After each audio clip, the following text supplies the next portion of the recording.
is the 2024 Lexus LC 500, the perfect luxury convertible. I'll see. I'm Jay. Steph's on a wonderful road trip through BC in an EV, and this is Modern Motoring. Welcome to the 2024 Lexus LC 500 convertible. And if you're wondering why the top is up and it's a beautiful July day and the weather is just in and around the 30-degree mark, well, let's fix that. Interestingly, you can fix it going up to 50 kilometers per hour. So I'm doing 39 right now. And you can see in the background, a lot of things are happening. And oh, there's that nice warm sunshine. Still doing 39. And there's a little ding. I'm not sure if that came through on the camera. I'm also going to put all the windows up so my hair doesn't go flying all over the place and the audio is a little better. Now, interestingly, to get those rear windows up, it's all this switch right here underneath this little flap. So let's get into what's new about the 2024 LC 500 from Lexus. It is the 12.3-inch infotainment screen. Gone as a trackpad. I wasn't a fan of it. I know some people were, but I think this is one of the last Lexus vehicles to integrate the touchscreen with the wireless Apple CarPlay, wireless Android Auto, and I think it was time. I have been a little harsh on it, maybe a lot of harsh on it in the previous models, but I'm happy it's here. Everything's well within reach. The drawback is you lose, as far as the design perspective goes, that nice long panel up front here. Lexus's new infotainment system is really easy to use. There's not a lot of digging. Everything's been layered very smartly and very intuitively. Now, you still have a volume dial, and it's where the trackpad was, and you have your Seek track as well as your tune button up here. There are volume and audio controls on the steering wheel as well, if that's what you choose to do to keep your hands on the wheel. There's still a physical set of buttons for your HVAC, with the exception of your heated seat, your cooled seat, and your neck warmers, which come here, and that is just a tiny little button just beneath the volume/power dial. And that brings it up, and you've got to touch the screen to make it work the way you want it to and get your controls in. Let's go through what's the same. That 5-liter naturally aspirated V8 kicking out 471 horsepower, 398 pound-feet of torque, all rear-wheel drive. Now that was in normal mode. I'm going to pop it up to Sport S+. And that's 60 kilometers an hour, just like that. And it's got that nice low grumble. I'm gonna take it out of that to get rid of some of that background noise. 10-speed automatic transmission. For the most part, it's good, and it's not specifically a shot against Lexus or the LC 500 for that matter, but the more gears you have, the higher the potential chance of some of the gears being muddied, because, well, there's 10 of them to go through as opposed to maybe 6 or 7. There were a couple of times where I thought that the transmission should have upshifted a little quicker, and same thing, it should have downshifted a little quicker. It was, I think, maybe 4 or 5 times in total, but you can just flip it into manual mode, control your own gears from the paddle shifters here. It would not be a detriment to me buying this if this is something that I was looking at.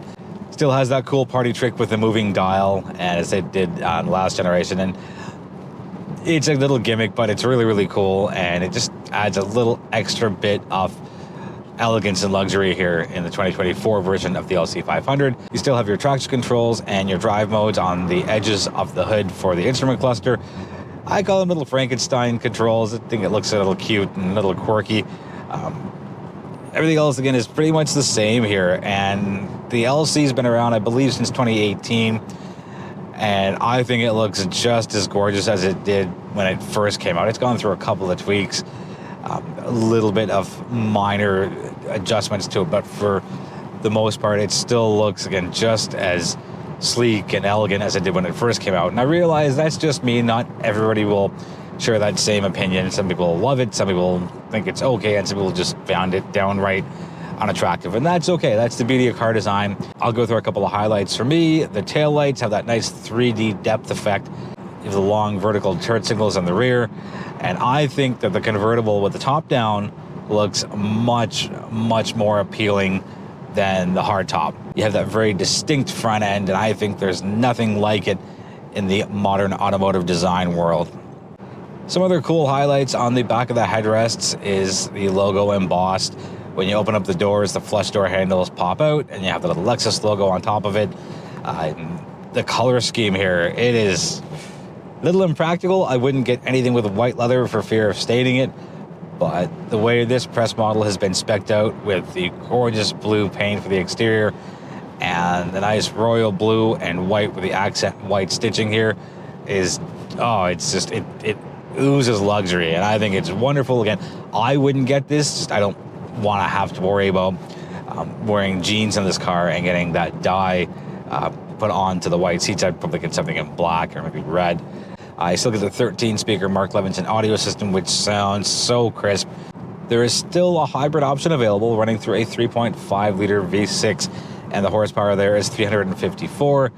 Quick recap here, it is still the 5-liter V8 rear-wheel drive, 471 horse and 398 pound-feet of torque. There's not a lot of cargo space here, and there isn't really a lot of cargo space in many convertibles. I think it's 100 liters, maybe 98 liters from what I recall seeing on the Lexus Canada website. But you're not buying this for its cargo space and the practicality on the rear end of the vehicle. It's got this beautiful multi-part roof, and I would have thought that having the soft top would leave a couple of wrinkles when it closed down, but it's really, really taut when it does come together. And it's, again, a small little detail that helps set this LC 500 apart from some of its competitors. I just find that the design of how the roof opens and closes and what it does when it's closed and how quick it takes to open and close, which is only 15 seconds, has really shown that they're still committed to, as they say, the pursuit of perfection. On the safety side, you get the Lexus Safety System Plus 2.5. You also get your blind spot monitoring and a few other things. So just because you're paying top dollar for this doesn't mean you're sacrificing anything on the safety side. My one irk is the size of the fuel tank. It is 82 liters, and that is a massive tank to put in a vehicle of this size. If you care about fuel consumption, and I don't think many people will if they're in this class of vehicle, it's 16 liters per 100 kilometers on city streets, 9.5 on the highway. A blended total comes out to 13.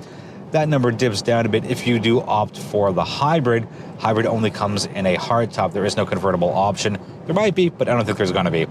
Let's jump into pricing. So the MSRP here for the 2024 Lexus LC 500 convertible, $131,450. There is a performance pack for $650, and that gets you the premium paint, heated seats, cooled seats, and the neck warmers.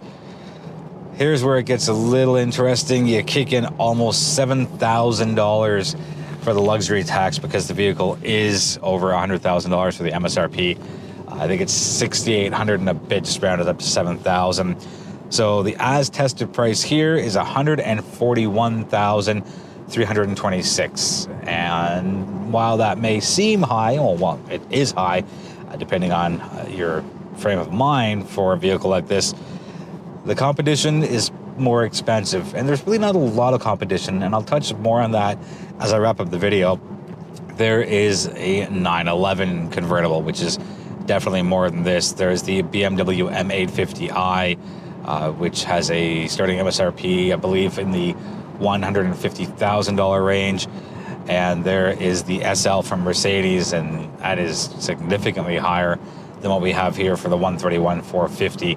Yes, I just mentioned Porsche, BMW, and Mercedes as being, quote-unquote competitors to the LC 500, but when you're in this very niche space, I don't know how much competition really has to do with anything as much as it does for manufacturers to show off just how much they can do, what they can put together, and this is the best of the best of the best.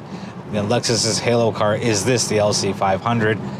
And yes, if you're in this class, you might look at one of the other vehicles I'd mentioned, but if you want the LC 500, I don't think there's anything that anyone can say to talk you out of it. You want the design, you want the drive feel, you want everything it has to offer on the inside and technology and just that high quality craftsmanship, even the asymmetrical door handles on either side. It just adds to just the extra allure of this. So let me know in the comments if you think that the Lexus LC 500 competes with any of the other ones, or if it stands alone in a class of its own. With that, that'll wrap the video up. Thank you so much for watching. I really appreciate the support. And so does Steph, who again isn't here. She's on this long BC road trip in an EV. She'll be back in a few videos from now. Feel free to subscribe. We definitely appreciate the support. And without you, there's no us.